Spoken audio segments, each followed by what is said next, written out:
to is that when you take care of your breathing is your primary source of energy. They proved that how good it is you begin to anticipate your lifespan. So why don't you start there and work on breathing development? Feed it, develop it, and then let whatever else is needed come into play. Certainly it's not the all to be all, but to me, it's the place to start. That's what I've learned. That's not what I thought when I first got it. I did some sessions with a guy back in '97, and he says, "This is incredible, you need a website." I said, "What's a website?" 1997, right? So we got breathing.com, and that gave me major focus. I've been #1 for keyword breathing for 10, 15 years, and I've been gathering all this information. And it's the only website out there around breathing that has these tests, and so I think I'm pretty unique in terms of the information that I have.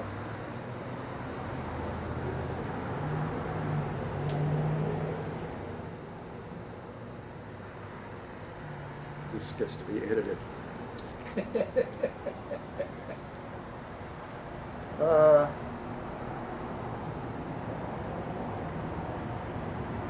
Four-year-olds hearing. Okay, so a lot of this is about preparation. We know that, if you're going to give a talk, you better know your subject. You better have it down. And you better be able to deliver it in a way that is real to people. It takes preparation. Same thing with breathing. Same thing with breathing development. It takes preparation. It takes development. It takes certain time around it so that when you need its strength, you have it. You don't have to go looking for it when the proverbial stuff hits the fan. That's not the right time to go looking for it.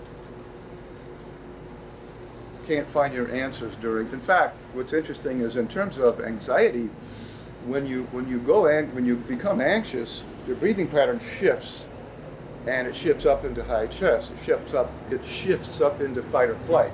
It's connected to your amygdala, to your reptilian brain, to your survival brain. That's where it connects.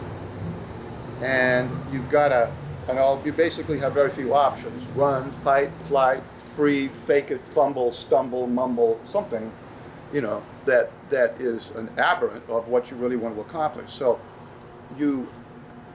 in order to maintain all the knowledge in the neocortex, all the things you've been taught, you need to be able to create a strong basis for your breathing. Strong, it's called parasympathetic. Think of people as relaxation. No, think of it as calming. Yes, it is relaxation, but you're not going to be relaxed if somebody's trying to take your head off with a broadsword, right? You want to be reasonably calm and creative. You want to be able to access all those skills that you've learned that you have in your neocortex. You want to access them. So you have to stay reasonably grounded in your breathing to be able to access the options that you have in your neocortex. What's the time?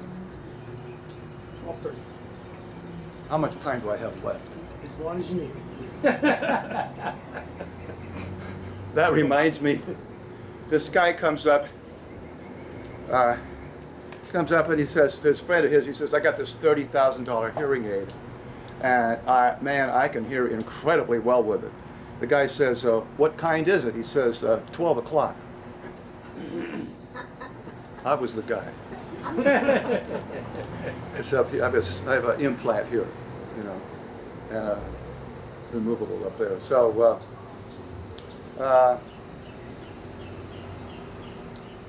okay, let's do an exercise. That was an exercise and a test. Now we'll just do an exercise. All right. So, people say, breathe in the belly, breathe in your diaphragm.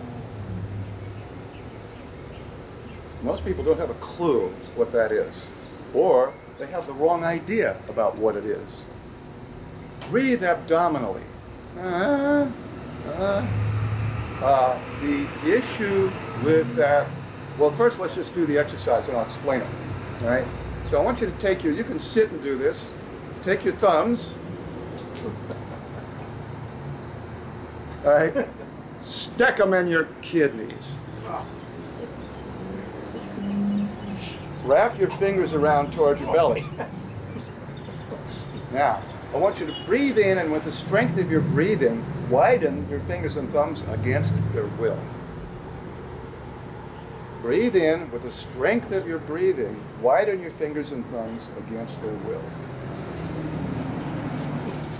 Your thumbs are going to move out. Yeah, you first have to find. That's awesome. There's a moral there. Wow. These little life's lessons. Yeah. So squeeze, and then your strength of your breathing is going to widen. Now, if you can't widen that at all, I'll explain that in a minute. But you don't want that. So squeeze your fingers and thumbs together and widen your fingers. I usually have people come up and test me so they can get a sense of what that feels like. With all this cheers, it'll take too long. But the point is this: is that what you're doing, if you are taught to belly breathe, your lungs are a circle. Your diaphragm is a circle. Your rib cage is a circle. Okay, maybe it's slightly oval. Don't you know? But the idea is that it's a round thing, and so the idea is that you need to treat it as a round thing. If you treat it as a belly, that's an arc, or an abdomen, that's an arc. I'm not quite sure. The diaphragm, no clue. Most people think the diaphragmatic action is exactly the opposite of what it really is.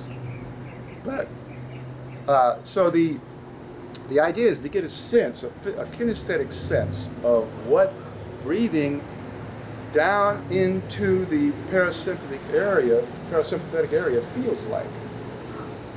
So we call it the squeeze and breathe. I've been published for 20 years all over the place with this thing. It's just real simple. Squeeze and breathe. I've talked people out of panic attacks over the phone with this.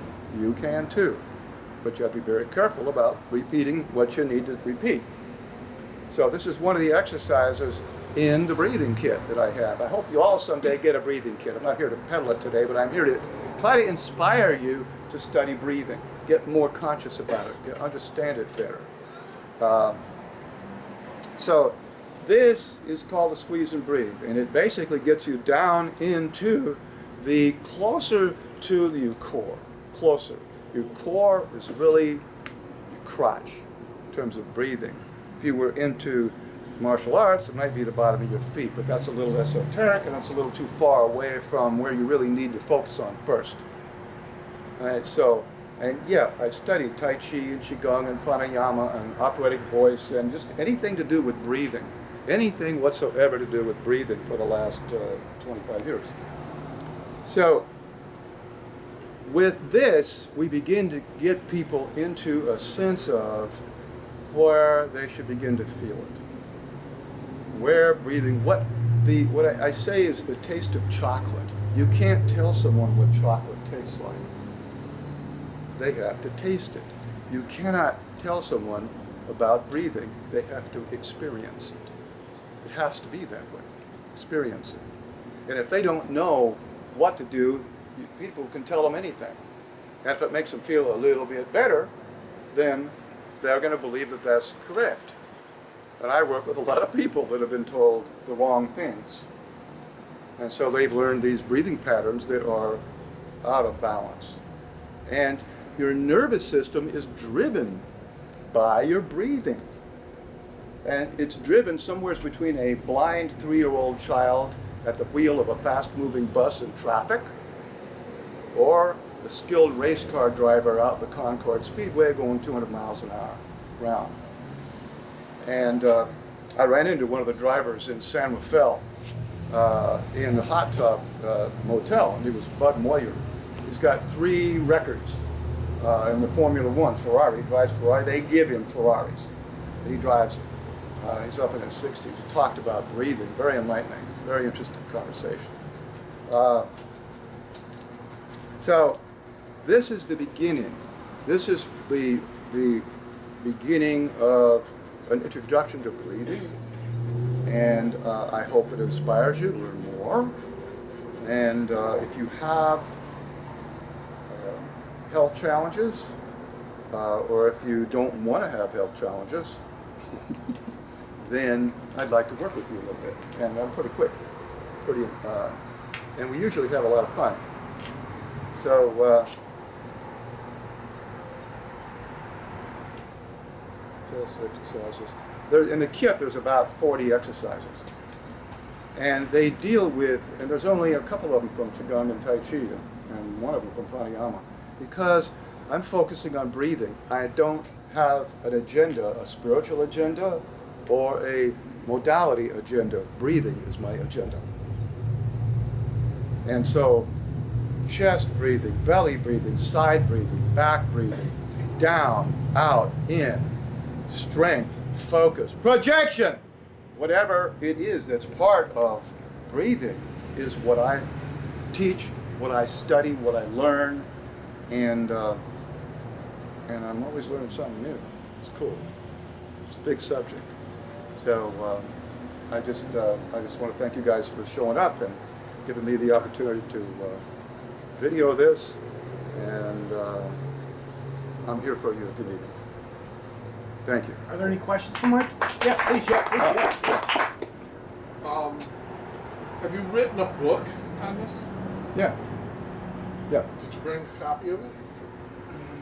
I don't think so, because I worked on that book for 20 years, and it one day dawned on me that you can't learn breathing by reading a book. And so I felt like a fraud.